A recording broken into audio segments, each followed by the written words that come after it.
옛날 옛적 조선시대 한마을에 박시성을 가진 냉혹한 영주가 다스리는 땅이 있었다. 영주의 부는 끝이 없었고 그의 권세는 하늘을 찔렀다. 백성들은 가혹한 세금과 부역에 시달렸고 조금이라도 영주의 눈밖에 나면 목숨을 부지하기 어려웠다.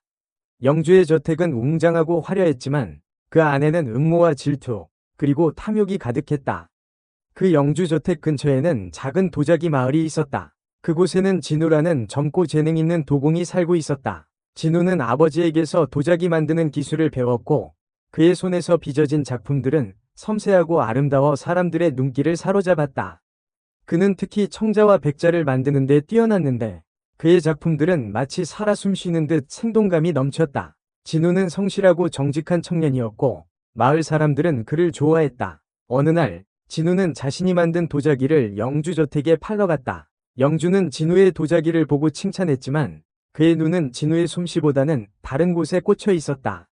영주의 저택에는 최근에 새로운 여인이 들어왔는데 그녀의 이름은 할인이었다. 할인은 몰락한 양반 가문이 딸로 빚 때문에 영주의 첩으로 팔려온 신세였다. 할인은 눈부시게 아름다웠다. 그녀의 피부는 백옥처럼 희었고 입술은 앵두처럼 붉었다. 긴 머리카락은 윤기가 흘렀고 눈빛은 맑고 깊었다. 할인은 슬픈 운명을 타고났지만 그녀의 마음은 순수하고 따뜻했다. 그녀는 시와 그림을 좋아했고 가끔씩 저택 밖으로 나가 자연을 벗삼아 시간을 보내곤 했다. 진우는 할인을 처음 본 순간 심장이 멎는 듯한 느낌을 받았다. 할인의 아름다움은 진우의 마음을 단숨에 사로잡았고 그는 할인을 잊을 수 없었다.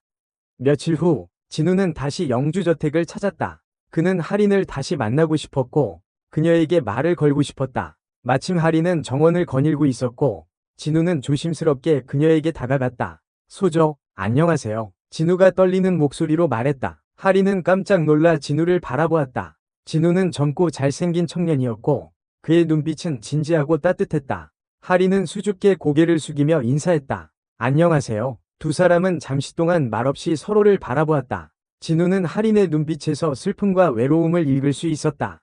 그는 할인에게 위로의 말을 건네고 싶었지만 무슨 말을 해야 할지 몰랐다.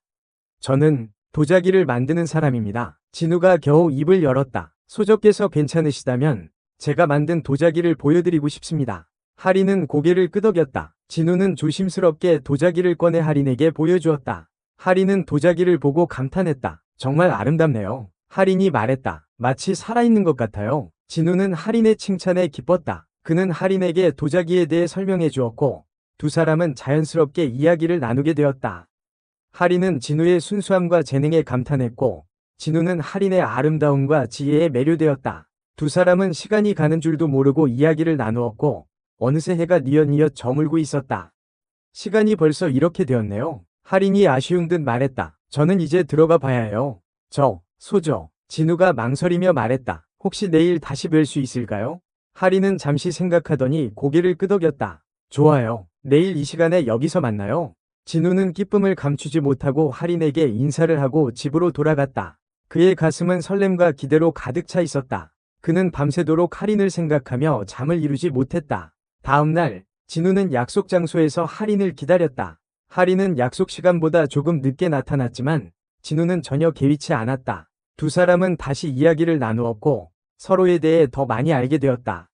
진우는 할인이 가난 때문에 영주의 첩이 되었다는 사실을 알게 되었고 할인은 진우가 도자기를 만드는 일에 얼마나 열정적인지 알게 되었다.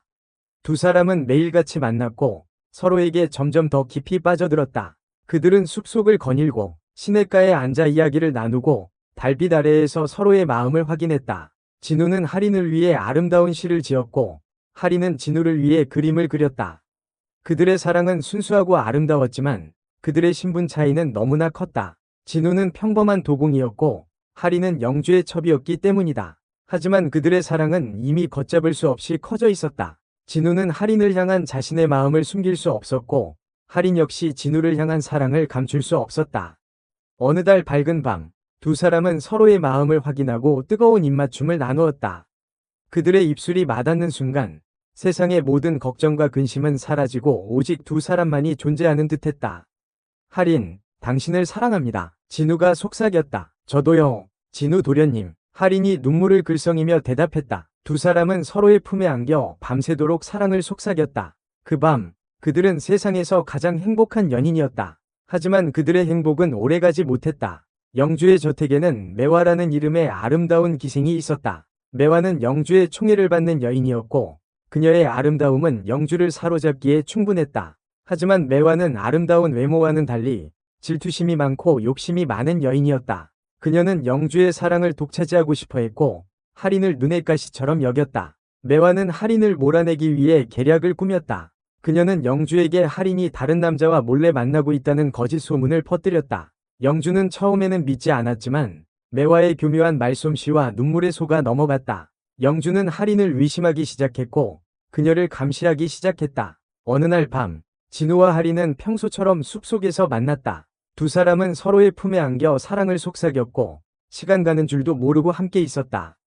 하지만 그들의 미래를 몰래 지켜보는 눈이 있었다. 매화는 몰래 두 사람을 미행했고 그들의 모습을 영주에게 고자질했다. 영주는 분노에 휩싸였다. 그는 자신의 첩이 다른 남자와 정을 통하고 있다는 사실을 참을 수 없었다. 그는 즉시 하인들을 시켜 진우와 할인을 잡아오라고 명령했다. 하인들은 숲속으로 달려가 진우와 할인을 덮쳤고 두 사람은 영문도 모른 채 영주 앞으로 끌려갔다. 이 괘씸한 것들, 영주가 소리쳤다. 감히 내 눈을 속이고 미래를 즐겨? 영주님, 오해십니다. 할인이 울먹이며 말했다. 저희는 아무 잘못도 하지 않았습니다. 닥쳐라. 영주는 할인의 뺨을 세게 때렸다. 내년의 더러운 변명은 듣고 싶지도 않다. 영주님, 제발 진우 도련님은 놓아주십시오. 할인이 애원했다. 모든 것은 제 잘못입니다. 내 놈은 누구냐? 영주가 진우를 노려보며 물었다. 저는 도공 진우라고 합니다. 진우가 떨리는 목소리로 대답했다. 천한 도공놈이 감히 내 첩을 넘봐? 영주는 비웃으며 말했다. 내 놈은 오늘 여기서 죽을 것이다. 영주는 하인들에게 진우를 묶고 매질하라고 명령했다. 하인들은 진우를 기둥에 묶고 가죽 채찍으로 때리기 시작했다. 진우는 고통스러운 비명을 질렀지만 할인을 위해 끝까지 참았다. 할인은 진우가 매맞는 모습을 보며 가슴이 찢어지는 듯했다. 그녀는 영주에게 제발 그만두라고 애원했지만 영주는 냉정하게 그녀의 애원을 무시했다. 매화는 이 모든 광경을 지켜보며 음흉한 미소를 지었다. 그녀의 계획은 성공했고 이제 할인은 영주의 눈밖에 날 것이었다. 하지만 매화의 악행은 여기서 끝나지 않았다. 그녀는 할인을 완전히 몰락시키기 위해 또 다른 계략을 꾸몄다. 매화는 마을에서 악명 높은 무당 월매를 찾아갔다. 월매는 돈만 주면 무슨 짓이든 하는 탐욕스러운 여인이었다. 매화는 월매에게 큰 돈을 주며 할인에게 저주를 걸어달라고 부탁했다. 월매는 할인의 머리카락과 손톱을 이용해 저주 인형을 만들었고 밤마다 끔찍한 주문을 외웠다. 얼마 후 할인은 원인 모를 병에 걸렸다. 그녀는 점점 야위어갔고 얼굴에는 핏기가 사라졌다. 영주는 할인을 위해 위원을 불렀지만 엔타 위원도 할인의 병을 고칠 수 없었다. 할인은 죽음의 문턱에서 고통스러워했고 진우는 그런 할인을 보며 애만 태울 뿐이었다. 진우는 할인을 살리기 위해 백방으로 노력했지만 아무 소용이 없었다. 그는 할인이 곧 죽을 것이라는 절망감에 휩싸였다. 그러던 어느 날 진우는 우연히 매화와 월매가 은밀하게 대화하는 것을 엿듣게 되었다. 매화는 월매에게 돈을 더 주면서 할인을 빨리 죽이라고 재촉하고 있었다. 진우는 그들의 대화를 듣고 모든 것이 매화의 짓이라는 것을 알게 되었다. 분노에 찬 진우는 매화와 월매를 찾아가 따졌다. 하지만 매화는 뻔뻔스럽게 거짓말을 했고 월매는 진우를 위협했다. 진우는 그들의 악행을 증명할 방법이 없었고 오히려 영주의 노여움을 사게 될까봐 두려웠다. 그는 절망 속에서 할인의 곁을 지켰고 그녀가 하루빨리 회복되기를 간절히 기도했다. 한편 영주는 할인이 병에 걸린 것이 모두 저주 때문이라고 믿게 되었다. 그는 매화의 꿰매 빠져 할인을 더욱 멀리했고 심지어 할인을 저택에서 쫓아낼 생각까지 했다. 할인은 자신의 운명을 저주하며 눈물로 밤을 지새웠다. 진우는 더 이상 이대로 있을 수 없었다. 그는 할인을 구하기 위해 위험을 무릅쓰기로 결심했다. 그는 몰래 영주의 저택에 잠입하여 할인을 만나기로 했다. 밤이 깊어지자 진우는 담을 넘어 영주의 저택에 들어갔다.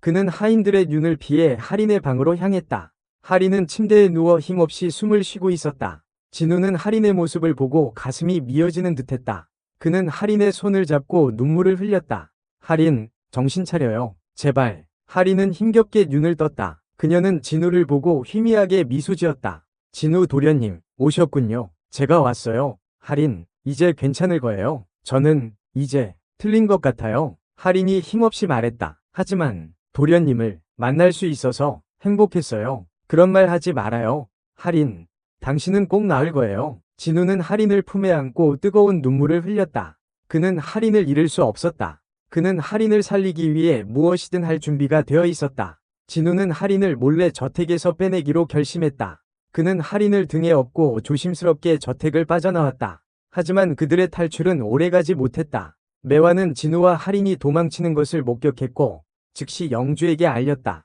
영주는 분노하여 하인들을 시켜 그들을 쫓게 했다. 진우는 할인을 업고 필사적으로 도망쳤지만 하인들은 끈질기게 그들을 추격했다. 진우는 할인을 안전한 곳으로 피신시키기 위해 안간힘을 썼다. 그는 험한 산길을 달리고 깊은 숲속을 헤쳐나갔다. 하지만 하인들의 추격은 점점 더 거세졌고 진우는 더 이상 도망칠 힘이 없었다. 결국 진우와 할인은 벼랑 끝에 몰리게 되었다. 더 이상 도망칠 곳은 없다. 하인들이 소리쳤다. 순순히 잡혀라. 진우는 할인을 품에 안고 절망적인 눈빛으로 벼랑 아래를 내려다보았다. 그는 할인과 함께 죽을 각오를 했다. 하지만 그때 한 줄기 희망의 빛이 그들에게 비추었다. 진우야, 이쪽이다. 익숙한 목소리가 들려왔다. 진우는 고개를 돌려 소리가 나는 쪽을 바라보았다. 그곳에는 덕수라는 상인이 서 있었다. 덕수는 진우가 예전에 영주에게 팔려갈 때 만났던 사람이었다. 덕수는 진우에게 은혜를 입은 적이 있었고 그를 돕기 위해 이곳까지 찾아온 것이었다. 덕수는 진우와 할인을 자신의 배에 태우고 재빨리 그곳을 벗어났다. 하인들은 배를 쫓아왔지만 덕수의 배는 이미 멀리 달아난 후였다. 진우와 할인은 덕수 덕분에 목숨을 건질 수 있었다. 덕수는 진우와 할인을 자신의 집으로 데려갔다. 그는 진우에게 할인을 치료할 수 있는 명의를 소개해 주었고 그들에게 새로운 삶을 시작할 수 있도록 도와주었다. 진우는 덕수에게 진심으로 감사했고 그의 은혜를 잊지 않겠다고 다짐했다. 할인은 명의의 치료를 받고 더뎌 건강을 회복했다. 진우는 할인의 곁을 지키며 그녀를 정성껏 간호했다. 두 사람은 서로에게 위지하며 힘든 시간을 이겨냈다. 진우는 덕수의 도움으로 상업에 뛰어들었다. 그는 타고난 재능과 성실함으로 빠르게 상수를 익혔고 얼마 지나지 않아 큰 돈을 벌게 되었다. 진우는 돈을 벌면서도 할인을 향한 복수를 잊지 않았다. 그는 언젠가 영주와 매화에게 죗값을 치르게 할 것이라고 다짐했다. 한편 영주는 할인과 진우를 놓친 후 분노에 휩싸여 매일같이 술로 세월을 보냈다. 매화는 그런 영주를 위로하는 척하며 그의 재산을 야금야금 빼돌렸다. 영주는 점점 더 매화에게 위지하게 되었고 결국 그녀의 꼭두각시가 되고 말았다. 매화는 영주의 재산을 모두 차지하기 위해 마지막 계략을 꾸몄다. 그녀는 영주에게 가짜 탕약을 먹여 서서히 죽게 만들었다. 영주는 자신이 죽어가고 있다는 사실도 모른 채 매화의 말만 믿고 따랐다. 결국 영주는 쓸쓸하게 죽음을 맞이했고 매화는 영주의 모든 재산을 차지하게 되었다. 매화는 영주의 재산을 차지한 후 더욱 탐욕스러워졌다. 그녀는 더 큰 돈을 벌기 위해 수단과 방법을 가리지 않았다. 그녀는 가짜 도자기를 만들어 비싼 값에 팔고 백성들에게 높은 이자로 돈을 빌려주는 등 악행을 일삼았다. 마을 사람들은 매화의 횡포에 시달렸지만 누구도 감히 그녀에게 맞서지 못했다. 그러던 어느 날 진우가 마을로 돌아왔다. 그는 몰라보게 달라져 있었다. 그는 더 이상 가난한 도공이 아니었다. 그는 값비싼 비단옷을 입고 늠름한 말을 타고 있었다. 그의 뒤에는 든든한 호위 무사들이 따르고 있었다. 진우는 마을 사람들에게 매화의 악행을 낱낱이 폭로하고 그녀를 몰아낼 계획을 세웠다.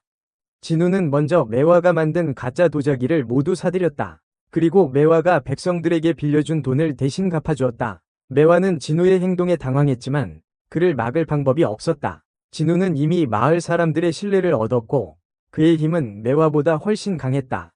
진우는 매화의 모든 재산을 빼앗고 그녀를 관아에 고발했다. 매화는 자신의 죄가 만천하에 드러나자 모든 것을 포기하고 도망치려 했다. 하지만 진우는 미리 매화의 도주로를 차단해 두었고 그녀는 결국 진우의 손에 붙잡혔다. 매화는 관아로 끌려가 엄한 처벌을 받았다. 그녀는 모든 재산을 몰수당하고 외딴 섬으로 유배되었다. 진우는 매화에게 복수하는 데 성공했지만 그의 마음은 씁쓸했다. 그는 할인을 다시 만날 수 있을지 확신할 수 없었다. 진우는 할인을 찾아 전국을 헤맸다. 그는 할인의 행방을 수소문했지만 아무도 그녀의 소식을 알지 못했다. 진우는 절망했지만 포기하지 않았다. 그는 언젠가 반드시 할인을 찾을 수 있을 것이라고 믿었다. 그러던 어느 날, 진우는 우연히 한 작은 마을에서 할인을 발견했다. 할인은 초라한 오두막에서 혼자 살고 있었다. 그녀는 여전히 아름다웠지만 예전의 생기는 찾아볼 수 없었다. 진우는 할인을 보자마자 눈물을 흘렸다. 할인은 깜짝 놀라 진우를 바라보았다. 그녀는 믿을 수 없다는 듯 눈을 크게 떴다. 진우 도련님, 두 사람은 서로를 부둥켜 안고 오랫동안 울었다. 그들은 다시 만날 수 없을 줄 알았던 서로를 다시 만나게 된 것이 꿈만 같았다. 진우는 할인에게 그동안 있었던 모든 일을 이야기해 주었고, 할인은 진우의 이야기에 눈물을 흘렸다. 두 사람은 다시는 헤어지지 않겠다고 맹세했다. 진우는 할인을 자신의 집으로 데려갔고, 두 사람은 행복한 결혼식을 올렸다. 진우와 할인은 서로를 아끼고 사랑하며 평생을 함께했다. 그들은 아름다운 도자기를 만들며 가난하고 어려운 사람들을 도왔다. 그들의 사랑은 영원히 지속되었고 그들의 이야기는 오랫동안 사람들의 입에 오르내렸다. 진우는 할인과의 사이에서 아이도 낳고 훗날 벼슬까지 얻어 행복하게 살았다고 전해진다. 진우와 할인이 다시 만나 사랑을 확인하는 장면은 더욱 애틋하고 19금 요소를 가미하여 묘사되었다. 진우는 숨을 헐떡이며 그녀의 이름을 불렀다. 그의 눈은 욕망으로 이글거리고 있었다. 할인은 부끄러운 듯 고개를 숙였지만 진우를 향한 그녀의 눈빛 역시 뜨거웠다. 진우는 할인의 뺨을 부드럽게 어루만지며 그녀의 입술에 자신의 입술을 포개었다. 두 사람의 입술이 맞닿는 순간 온 세상이 멈춘 듯했다. 그들은 서로를 탐닉하듯 격렬하게 키스했다. 진우는 할인의 옷고름을 풀고 그녀의 하얀 속살을 드러냈다. 할인의 몸은 달빛 아래에서 더욱 아름답게 빛났다. 진우는 할인의 몸을 부드럽게 어루만지며 그녀의 귓가에 속삭였다. 사랑해요, 할인. 영원히 당신만을 사랑할 거예요. 할인은 진우의 품에 안겨 뜨거운 눈물을 흘렸다. 그녀는 진우의 사랑을 온몸으로 느끼며 행복에 젖었다. 두 사람은 밤새도록 서로의 몸을 탐하며 사랑을 나누었다. 그 밤, 그들은 세상에서 가장 행복한 연인이었다. 진우는 할인을 위해 아름다운 집을 짓고 넓은 정원을 꾸몄다. 정원에는 할인이 좋아하는 꽃과 나무를 심었고 작은 연못도 만들었다. 할인은 정원을 거닐며 꽃을 가꾸고 연못에 비치는 자신의 모습을 보며 행복해했다. 진우는 할인의 행복한 모습을 보며 뿌듯함을 느꼈다. 두 사람은 매일 밤 함께 달을 보며 사랑을 속삭였다. 그들의 사랑은 시간이 지날수록 더욱 깊어졌고 그들은 서로에게 없어서는 안 될 존재가 되었다. 진우는 할인을 위해 세상에서 가장 아름다운 도자기를 만들었고 할인은 진우를 위해 맛있는 음식을 만들었다. 그들은 서로를 위해 모든 것을 다했고 그들의 사랑은 영원할 것 같았다. 하지만 행복은 영원하지 않았다. 어느 날 할인은 갑자기 병에 걸렸다. 그녀는 점점 야위어갔고 얼굴에는 핏기가 사라졌다. 진우는 할인을 살리기 위해 유명한 의원을 모두 찾아다녔지만 아무도 할인의 병을 고칠 수 없었다. 할인은 죽음의 문턱에서 고통스러워했고 진우는 그런 할인을 보며 애만 태울 뿐이었다. 진우는 할인의 병이 매화의 저주 때문이라는 것을 알고 있었다. 그는 매화를 찾아가 저주를 풀어달라고 애원했지만 매화는 비웃으며 거절했다. 진우는 절망했지만 포기하지 않았다. 그는 할인을 살릴 수 있는 방법을 찾기 위해 전국을 헤맸다. 그러던 어느 날 진우는 우연히 한 노승을 만나게 되었다. 노승은 진우의 이야기를 듣고 할인의 병을 고칠 수 있는 방법을 알려주었다. 노승은 깊은 산속에 있는 신비로운 약초를 구해 할인에게 먹이면 병이 나을 것이라고 말했다. 진우는 노승의 말을 듣고 즉시 산으로 향했다. 그는 험한 산길을 헤치고 깊은 숲속을 헤맸다. 그는 맹수와 싸우고 절벽에서 떨어질 뻔하기도 했다. 하지만 그는 할인을 살리기 위해 포기하지 않았다. 마침내 진우는 신비로운 약초를 찾았다. 그는 약초를 들고 할인에게 돌아갔다. 진우는 약초를 다려 할인에게 먹였고 할인은 기적처럼 다시 살아났다. 두 사람은 서로를 부둥켜 안고 오랫동안 울었다. 그들은 다시는 헤어지지 않겠다고 맹세했다. 진우와 할인은 더욱 서로를 아끼고 사랑하며 행복하게 살았다. 그들은 가난하고 어려운 사람들을 도왔고 아름다운 도자기를 만들며 세상을 아름답게 만들었다. 그들의 사랑은 영원히 지속되었고 그들의 이야기는 오랫동안 사람들의 입에 오르내렸다. 진우는 할인의 곁에서 그녀가 눈을 감을 때까지 그녀의 손을 잡고 있었다고 한다. 그리고 진우는 할인의 무덤 옆에 작은 움막을 짓고 매일같이 그녀의 무덤을 찾아 도자기를 구웠다고 한다.